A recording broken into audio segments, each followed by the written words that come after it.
Alhamdulillah, wassalatu wassalamu ala rasulillah Sayyidina wa maulana Muhammad ibni Abdillah wa ala alihi wa sahbihi wa man tabi'ahu wa mawala. Ashhadu an la ilaha illallah wahdahu la syarika lah wa ashhadu anna sayyidana Muhammadan abduhu wa rasuluhu la nabiyya ba'dah. Allahumma salli ala sayyidina Muhammadin nabiyil ummi wa ala alihi wa sahbihi wa barik wa sallim. Qala Allah Ta'ala fil Qur'anil azim wa huwa asdaqul qailin. A'udzu billahi minasy syaithanir rajim. Ya ayyuhalladzina amanu taqullaha haqqa tuqatih wa la tamutunna illa wa antum muslimun. Wa qala ta'ala fi ayatin ukhra. Ya ayyuhalladzina amanu taqullaha wa qulu qawlan sadida yuslih lakum a'malakum wa yaghfir lakum dhunubakum wa man yuti'illaha wa rasulahu faqad faza fawzan 'azima. Ibadallah, usikum wa nafsi bi taqwallahi wa ta'atihi faqad fazal muttaqun. Hadirin jamaah Jumat yang dimuliakan Allah Subhanahu wa taala. Semua orang senang melihatnya karena dia bersih, karena dia rupawan, karena dia sopan dan santun, karena ayahnya meninggal dan ibunya juga sudah lama meninggalkannya. Orang kasihan melihatnya, maka karena kesenangan hati mereka, mereka sendiri yang memberikan gelar untuknya yang belum pernah mereka berikan kepada orang sebelum dia. Gelar itu bernama Al-Amin, orang yang layak menerima amanah. Amin diambil dari 3 huruf, alif, mim, nun. Dari kata alif, mim, nun muncullah kata amanah. Orang yang mampu menerima amanah disebut Al-Amin. Kita mengatakannya jujur. Lawan daripada amanah adalah khianah, al-khain, pengkhianat. Dia tidak berkhianat. Dia adalah seorang yang mampu mengemban amanah dan terpercaya, maka semua orang percaya kepada dia. Dari alif, mim, nun juga akar yang sama dengan iman, akar kata yang sama dengan iman, maka iman berarti percaya. Dia adalah orang yang dipercaya karena memang dia mampu mengemban amanah. Kapan kebencian itu datang? Kebencian itu datang ketika dia naik ke atas bukit Safa dan dia berkata kepada semua penduduk Makkah, seandainya aku katakan di balik bukit Jabal Abi Quwais yang besar, gagah, perkasa, tinggi, menjulang ini ada pasukan musuh yang akan menyerang kita, apakah kalian percaya? Semua mereka berkata, shadaqnaka, kami percaya karena memang kami menggelar engkau orang yang dapat dipercaya. Seandainya aku katakan bahwa ada pasukan musuh yang akan meluluh lantakkan, menghantam, membunuh kita, apakah kalian percaya? Mereka menjawab, shadaqnaka, kami percaya. Seandainya aku katakan bahwa aku menerima wahyu dari Allah dan aku diperintahkan Allah untuk mengabarkan kepada kalian yang baik-baik akan masuk surga, yang jahat-jahat akan masuk neraka, percayakah kalian? Disitulah perlawanan datang, bukan dari orang lain, bukan dari musuh, bukan dari lawan. Perlawanan itu datang dari saudara kandung, dari ayah kandung yang masih ada hubungan darah. Tabban laka ya Muhammad alihadza jama'tana, celakalah engkau Muhammad, apakah hanya untuk ini saja kau kumpulkan kami hari ini? Allah membelanya, langsung Allah membelanya. Dia tidak membela dirinya, tapi Allah mengatakan tabbat yada abi lahabi wa tabba ma aghna anhu maluhu, hartanya tak ada berguna, wa ma kasab, hasil usahanya tak mendatangkan manfaat, wa imra'atuhu hammalatal hatab, istrinya menjadi pembawa kayu bakar, simbol dari adu domba, kata-kata yang membuat menyakitkan hati yang dibawa oleh Ummu Jamil istri Abu Lahab untuk menyiksa, menjelekkan, membuli, menebarkan berita untuk membunuh karakter Sayyidina wa Maulana Muhammad sallallahu alaihi wasallam. Ini bukti kalau hari ini ada anak muda yang rupawan, yang dermawan, yang disenangi lingkungannya, tidak ada orang yang tersinggung, biasa, karena Nabi Muhammad SAW juga pernah mengalami hal itu. Tapi begitu kau katakan, aku tadi malam bermimpi bahwa aku mesti hijrah, meninggalkan komunitas peminum khamar, meninggalkan geng kita yang selama ini bicara tentang yang haram, maka disitulah mereka akan berkata, apakah hanya untuk ini saja kita berteman selama ini? Mana persahabatan kita? Apa yang dialami pemuda-pemuda hijrah hari ini dialami oleh Rasulullah sallallahu alaihi wasallam 14 abad yang silam. Ketika kau berhasil bisnis, orang senang. Ketika kau berhasil membina rumah tangga, tidak ada orang yang tersakiti. Ketika anakmu lucu-lucu dan kau berada di tengah mereka, tidak terusik kepentingan mereka, tidak terganggu ekonomi mereka, engkau adalah sahabat, engkau adalah teman setia. Tetapi ketika kau tidak ikut kemauan manusia, disitulah engkau sedang melantik dirimu sendiri menjadi musuh. Maka Allah kuatkan hatimu. Wa in tuti aktsara man fil ardi, kalau kau ikut kebanyakan orang di atas muka bumi, yudilluka an sabilillah, mereka hanya akan menyesatkan engkau dari jalan Allah subhanahu wa ta'ala. Tapi api itu tidak pernah padam. Kalau dia padam, maka berakhirlah dakwah Islam. Dia terus bergelora, dia terus menyala, dia terus membakar kemunafikan, membakar kemusyrikan, sampai akhirnya embargo pun tiba. Jangan ada yang mau bergabung dengan kelompok Muhammad sallallahu alaihi wasallam. Jangan ada yang mau berkirim makanan, jangan ada yang mau berdagang, jangan ada yang mau menjalin transaksi.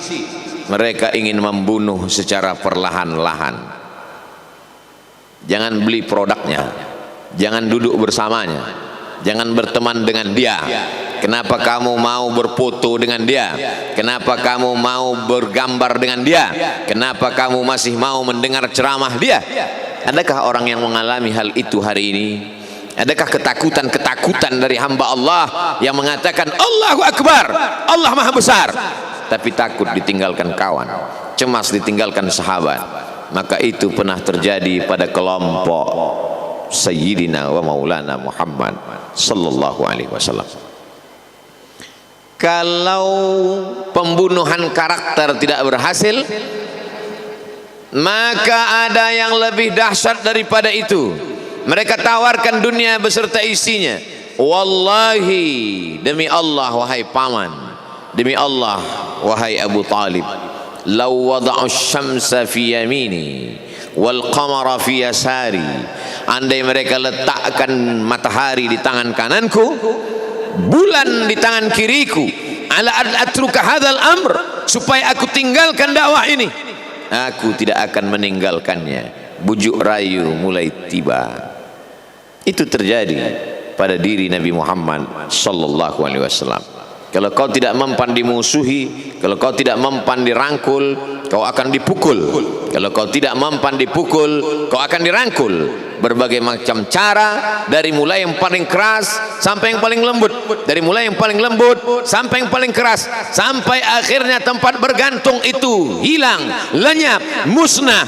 Ada dua tempat bergantung, saudara kandung ayah Abu Talib.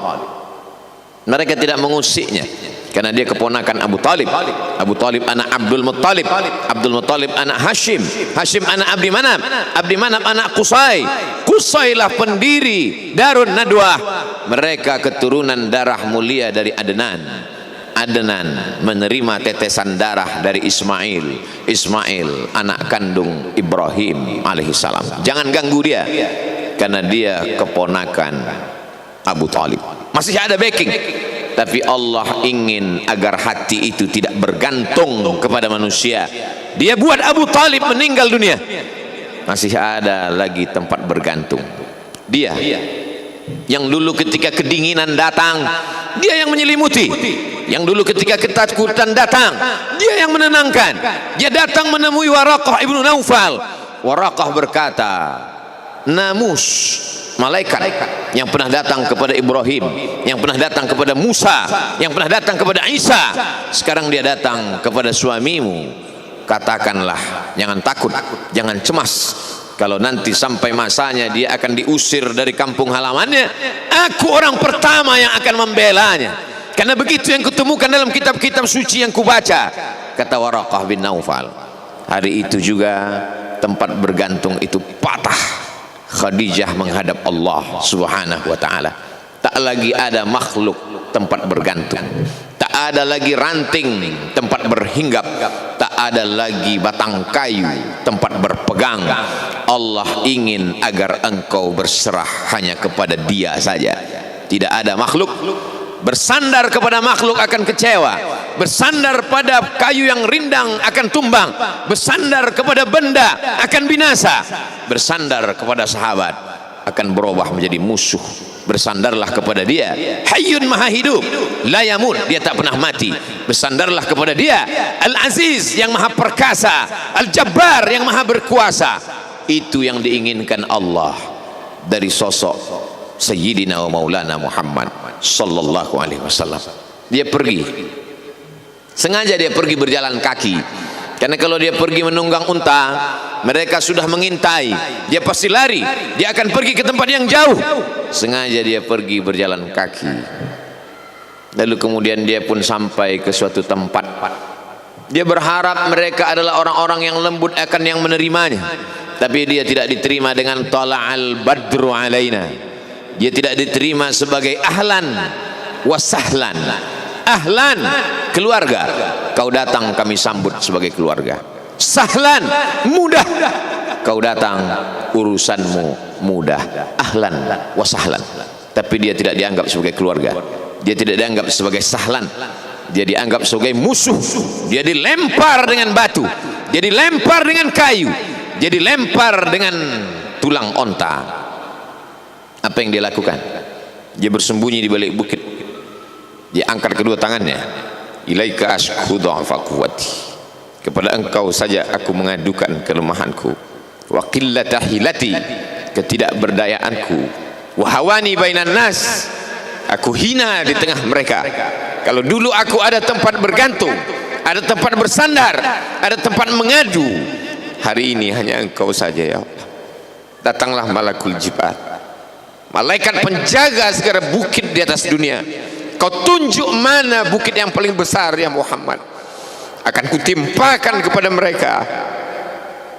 Hati yang luka biasanya akan marah, akan kecewa, tapi itu tidak terjadi pada Nabi Muhammad sallallahu alaihi wasallam. Apa yang dia katakan? Asallah an yukhrij min aslabihim man ya'budullaha wa la yusyrika bihi syai'a. Ya Allah, keluarkan dari tulang sulbi mereka, keluarkan anak cucu mereka yang akan menyembah Engkau. Tidak ada satupun yang akan mempersekutukan Engkau di atas muka bumi ini.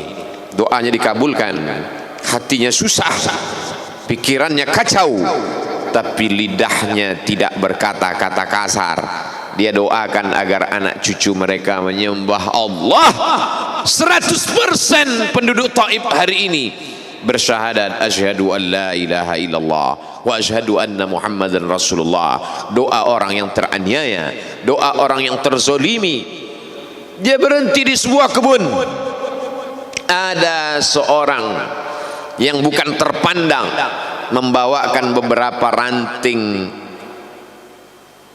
anggur sebagai pelipur lara, penghilang haus, pelepas daganya. Ketika anggur itu akan masuk ke mulutnya, dia berkata Bismillahirrahmanirrahim, atas nama Allah. Maka hamba sahaya miskin, susah, melarat, perantau yang tak punya apa-apa itu heran, apa yang kau ucapkan? Bismillah. Kau sebut nama Allah ya. Tidak ada satupun orang di kampung ini kalau makan menyebut nama Allah. Siapa engkau? Aku Nabi yang diutus Allah Subhanahu wa ta'ala. Berarti engkau sama dengan orang yang dulu pernah berada di kampungku. Engkau dari mana? Aku dari Ninawi. Ninawi ya. Di sana ada saudaraku, kata Nabi Muhammad sallallahu alaihi wasallam. Di sana ada saudaraku namanya Yunus bin Matta. Yunus bin Matta adalah saudaraku. Sama-sama hamba yang diutus Allah Subhanahu wa ta'ala. Dia juga diingkari oleh kaumnya. Dia masuk ke dalam lautan, ditelan seekor ikan dalam 3 kegelapan. Gelapnya tengah malam, gelapnya lautan, gelapnya perut ikan. Dia berserah kepada Allah. La ilaha illa anta subhanaka inni kuntu minal zalimin. Begitu cara Allah mengingatkan Nabi Muhammad sallallahu alaihi wasallam. Apa yang kau rasakan hari ini belum ada apa-apanya dengan apa yang pernah dirasakan oleh Yunus bin Matta. Mendengar itu langsung saja Addas bersimpuh sujud mencium lutut Nabi Muhammad sallallahu alaihi wasallam. Dia tidak mulia, dia hamba sahaya, dia miskin, dia perantau, tapi dia sempat mencium tangan Nabi Muhammad sallallahu alaihi wasallam. Dia sempat menghilangkan dahaga dari leher Nabi Muhammad sallallahu alaihi wasallam. Pertemuan yang berkesan. Biarlah pertemuan itu sekali, tapi sampai ke lubuk hati. Untuk apa pertemuan yang berulang kali tapi hanya sampai di tepi bibir, hanya basa-basi? Nabi sallallahu alaihi wasallam kembali, dia pulang. Di tengah perjalanan dia mendengar, qul, katakan, uhiya ilayya annahu istama'a nafarun minal jin. Ada sekelompok jin. Jin itu berkata, inna sami'na qur'anan ajaba. Kami mendengarkan bacaan Al-Quran ajaba, menakjubkan, ajib. Biarlah manusia menolakmu, biarlah manusia yang aku dan sombong itu tidak menerimamu, tapi ada satu makhluk yang mau menerimamu. Inna, kami dari kalangan jin, sami'na, mendengar, Qur'anan ajaba, bacaan Al-Quran yang mengagumkan, yahdi ila rusdi, yang membuat kami lurus berpikir benar. Betapa jin yang dikatakan makhluk jahat, tapi ketika dia mendengarkan bacaan Al-Quran tersentuh hatinya dan dia bersyahadat, anna minnal muslimun, kami ada yang muslim, wa minnal qasitun, kami ada yang kafir. Yang muslim taharrau rasyada, selalu mencari jalan kebenaran. Yang kafir kanu li jahannam hataba, mereka hanya akan menjadi santapan neraka jahanam. Ia kembali ke kota suci Makkah Al-Mukarramah seperti biasa, sampai akhirnya datanglah malaikat Jibril, membelah dadanya, mensucikan hatinya sampai layak. Lalu kemudian dia pun dibawa. Subhanalladzi asra bi'abdihi lailan, maha suci Allah yang memperjalankan hambanya pada suatu malam, minal masjidil harami ilal masjidil aqsa, dari masjidil haram ke masjidil aqsa, alladzi barakna haulah, kami berkahi sekelilingnya. Untuk apa? Linuriyahu min ayatina, kami ingin memperlihatkan kepadanya tanda-tanda kebesaran kami. Selama ini dia hanya didengar, azab kubur didengar, neraka jahanam didengar, malaikat didengar. Hari ini kami ingin memperlihatkan tanda-tanda itu kepada hamba kami.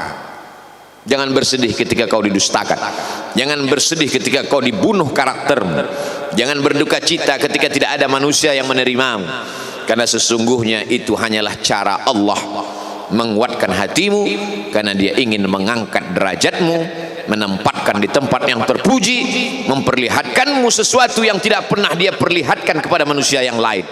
Dia buat hatimu hancur berkeping agar tidak lagi ada tempat makhluk dalam hatimu, yang ada hanya Allah semata. Ma fi qalbi ghairullah, pada saat itu mentalmu sudah kuat, layaklah engkau berada di tempat yang terpuji. Kalau ada orang menyakitimu, jangan berduka. Kalau ada tetangga, sahabat, kawan baik meninggalkanmu, jangan berduka lara. Karena sesungguhnya di balik itu semua, fa inna ma'al usri yusra, inna ma'al usri yusra. Idza daqat 'alaika dunya faqul ya Allah. Kalau terasa sempit dunia, mengadulah kepada Allah. Idza sa'alta fas'alillah. Kalau minta-mintalah kepada Allah. Wa idza sta'anta fasta'in billah.